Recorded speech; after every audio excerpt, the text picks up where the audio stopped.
नमस्ते। पता है, किसी भी शहर को सच में जानने का एक सबसे बढ़िया तरीका है उसके उपनाम यानी निकनेम को समझना।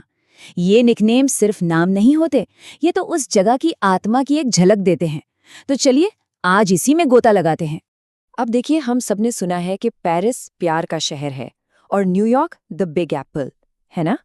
पर क्या हमने कभी ये सोचा है कि हमारे अपने देश भारत के शहरों को जो इतने सारे उपनाम मिले हैं, उनके पीछे की कहानियां क्या हैं? आज हम इसी रोमांचक सफर पर निकलने वाले हैं। और इस सफर में हमारा नक्शा होगा ये सोर्स। यही पन्ना हमें भारत के अलग अलग कोनों में ले जाएगा और दिखाएगा कि कैसे हर शहर का एक खास नाम उसकी पहचान बन गया है। तो तैयार है? चलिए भारत के शहरों की इस गुप्त पहचान को डिकोड करते हैं। तो सबसे पहले बात करते हैं उन शहरों की जिनकी पहचान बनी है उनकी जबरदस्त औद्योगिक ताकत से। मतलब ये वो शहर हैं जिनकी चिमनियों के धुएं और कारखानों के शोर ने देश की अर्थव्यवस्था को एक नई रफ्तार दी है। ये देखिए, ये कितना दिलचस्प है। इंग्लैंड का मैनचेस्टर शहर अपनी कपड़ा मिलों के लिए दुनिया भर में मशहूर था। अब भारत में दो शहरों को ये टाइटल मिला है। अहमदाबाद, जिसे कहते हैं भारत का मैनचेस्टर, और कानपुर, जिसे उत्तर भारत का मैनचेस्टर का दर्जा मिला है। वजह? सीधी सी बात है, दोनों ही शहर अपने कपड़ा उद्योग के लिए देश के सबसे बड़े टेक्सटाइल हब रहे हैं।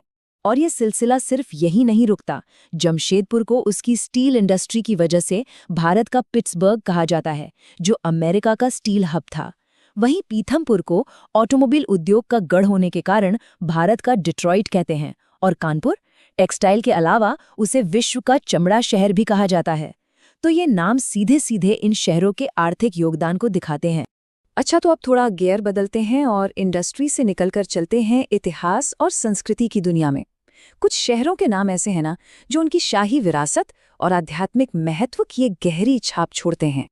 जरा सोचिए, जब ये सुनने में आता है नवाबों का शहर, तो जहन में क्या आता है?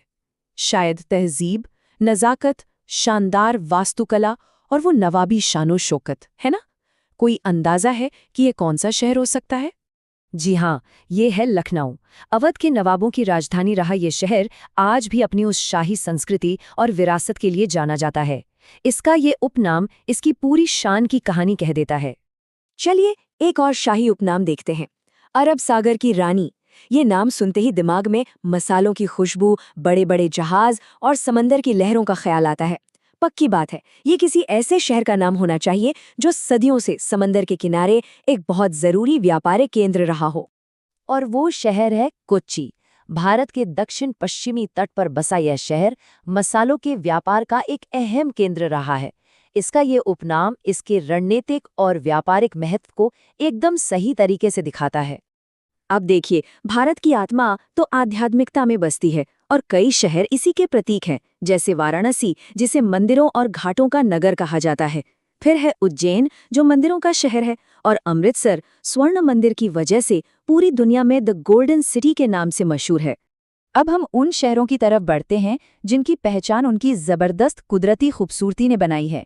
यहाँ पहाड़, झीलें और हरियाली, यही सब मिलकर शहर का उपनाम तय करते हैं। ये भी बड़ा मजेदार है। पता है, भारत में एक नहीं बल्कि दो स्कॉटलैंड है। कर्नाटक का कुर्ग अपनी हरी भरी पहाड़ियों और कॉफी के बागानों के लिए भारत का स्कॉटलैंड कहलाता है। वहीं उत्तर पूर्व में शिलांग की खूबसूरत वादियां और नज़ारे उसे पूर्व का स्कॉटलैंड की उपाधि दिलाते हैं। अच्छा, जब पहाड़ों की बात हो ही रही है तो इस टाइटल के बारे में क्या ख्याल है? पर्वतों की रानी। ये सुनते ही आंखों के सामने हिमालय की गोद में बसा धुंध से ढका हुआ कोई बेहद ही सुंदर हिल स्टेशन आ जाता है। कौन सा शहर हो सकता है ये? और ये खिताब जाता है मसूरी को।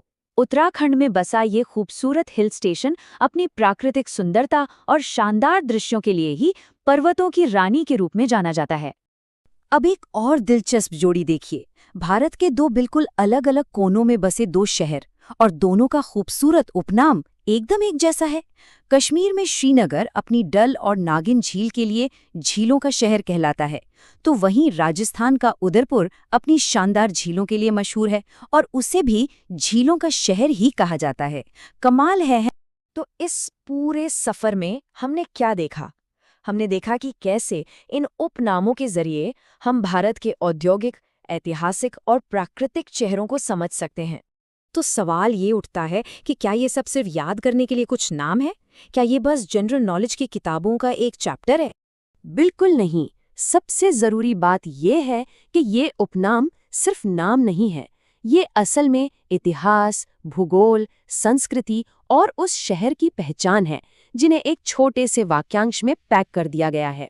ये उस शहर की पूरी कहानी बयां कर देते हैं।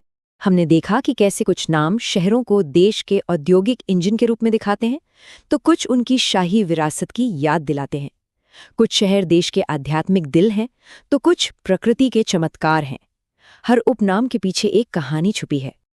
तो अगली बार जब भी किसी शहर का उपनाम सुनने को मिले तो एक पल रुककर जरूर सोचिएगा, ये सिर्फ एक नाम नहीं है, ये एक पूरी पहचान है।